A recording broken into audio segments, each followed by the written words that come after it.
എല്ലാവർക്കും ഈദ് മുബാറക്. കേരളത്തിൽ പോലെ തന്നെ ജപ്പാനിലും ഇന്നാണ് പെരുന്നാൾ. പെരുന്നാൾ നിസ്കാരം 9 മണിക്കാണ്. അങ്ങനെ പെട്ടെന്ന് പള്ളിയിലെത്തണം. അങ്ങനെ ഇതാ കുളിച്ചു പല്ലേച്ചു എന്നെ ഡ്രസ്സ് മാറ്റാൻ വേണ്ടിയിട്ട് പോവാണ്. ജപ്പാനിൽ വന്നതിന് ശേഷമാണ് എൻ്റെ ജീവിതത്തിലെ ആദ്യത്തെ ഫാമിലിയും കൂട്ടുകാരും നാട്ടുകാരും ആരും ഇല്ലാതെ ഒറ്റക്കൊരു പെരുന്നാൾ. എബ്രോഡിൽ വന്നിട്ട് പഠിക്കുന്നവരും ജോലി ചെയ്യുന്നവരുമായ ഒരുപാട് ആൾക്കാരുടെ ഒറ്റക്കുള്ള പെരുന്നാൾ. അങ്ങനെ ഇതാ നമ്മൾ പുതിയ ഡ്രസ്സൊക്കെ ഇട്ടിട്ട് റെഡിയായി. മുടി മുറിക്കാൻ സമയം കിട്ടില്ല, എങ്ങനെ വാരണം എന്നുള്ള കൺഫ്യൂഷനാണ്.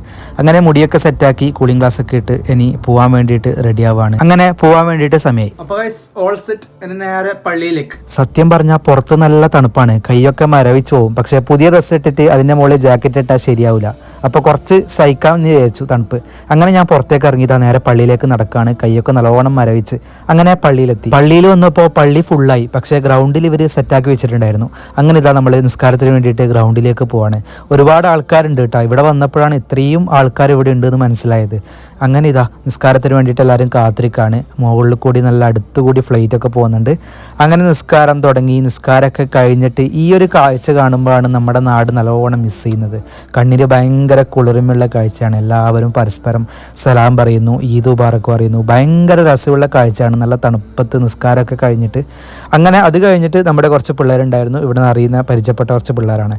അങ്ങനെ ഫോട്ടോ എടുക്കാൻ വേണ്ടിയിട്ട് നമ്മൾ തുടങ്ങി. ഫോട്ടോ എടുക്കാതെ പിന്നെ പെരുന്നാളില്ലല്ലോ. അങ്ങനെ ഒരുപാട് ആഫ്രിക്കക്കാർ, ഇഷ്ടംപോലെ നാട്ടുകാരുണ്ട്. നമ്മൾ കാണുന്ന പോലെയല്ല നേപ്പാളികൾ.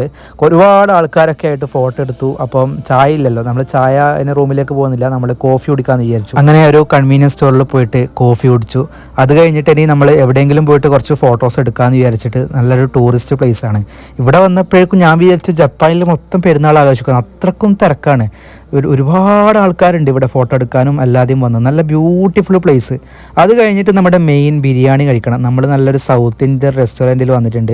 നല്ലൊരു അടിപൊളി റെസ്റ്റോറൻ്റാണ്. ഇവിടെ AR റഹ്മാനൊക്കെ വന്നിട്ട് ഫുഡ് കഴിച്ചതിൻ്റെ ഫോട്ടോയൊക്കെ ഒരു കഥകൾ പറയുന്നുണ്ടായിരുന്നു. ഫോട്ടോ ഉണ്ടായിരുന്നു, അവർ ഒപ്പുണ്ടായിരുന്നു, ഓട്ടോഗ്രാഫ്. ഇതാ അപ്പോൾ ഒരു മലയാളീനെ പരിചയപ്പെട്ടു. ഷിപ്പിൽ വർക്ക് ചെയ്യുന്ന ഒരു ആളാണ് കേട്ടോ. കൊച്ചിയിലാണ് ഇവിടെ സ്ഥലം. അങ്ങനെ നമ്മൾ ഒരു തന്തൂരിയൊക്കെ ഓർഡർ ചെയ്തിട്ടുണ്ടായിരുന്നു. പിന്നെ ചിക്കൻ ബിരിയാണി, പിന്നെ മട്ടൻ ബിരിയാണി എല്ലാം ഓർഡർ ചെയ്തു. പിന്നെ ജ്യൂസ്, മാംഗോ ജ്യൂസ് അതൊക്കെ കുടിച്ചു നോക്കി. എന്തോ ഒരു ടേസ്റ്റ്. ഇവിടെ വന്നിട്ട് കഴിച്ചതിൽ ഏറ്റവും ബെസ്റ്റ് ബിരിയാണിയും ബെസ്റ്റ് ഫുഡും. നമ്മളങ്ങനെ ഒരുപാട് ഫുഡൊന്നും ട്രൈ ചെയ്ത് നോക്കിയിട്ടില്ലല്ലോ. അങ്ങനെ ഇവിടുത്തെ ഫുഡ് ഒരു കോംപ്രമൈസും ഇല്ല. അങ്ങനെ ബിരിയാണി ഇതാ നല്ല ടേസ്റ്റുള്ള ബിരിയാണി, മട്ടൻ ബിരിയാണിയും ചിക്കൻ ബിരിയാണിയും എല്ലാം ട്രൈ ചെയ്ത് വിചാരിച്ചിട്ട് എല്ലാം ഓർഡർ ചെയ്തു.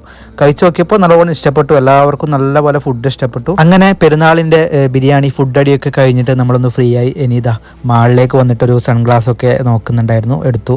അങ്ങനെ അതൊക്കെ കഴിഞ്ഞിട്ട് ഇനി റൂമിലേക്ക് പോകണം. പുറത്തേക്ക് ഇറങ്ങിയപ്പോൾ നല്ലൊരു റോബോട്ടൊക്കെ ഉണ്ടായി വെച്ചിട്ടുണ്ടായിരുന്നു മാളിൻ്റെ പുറത്ത്. അപ്പോൾ അത്രേ ഉള്ളൂ ഗൈസ്. Okay, by.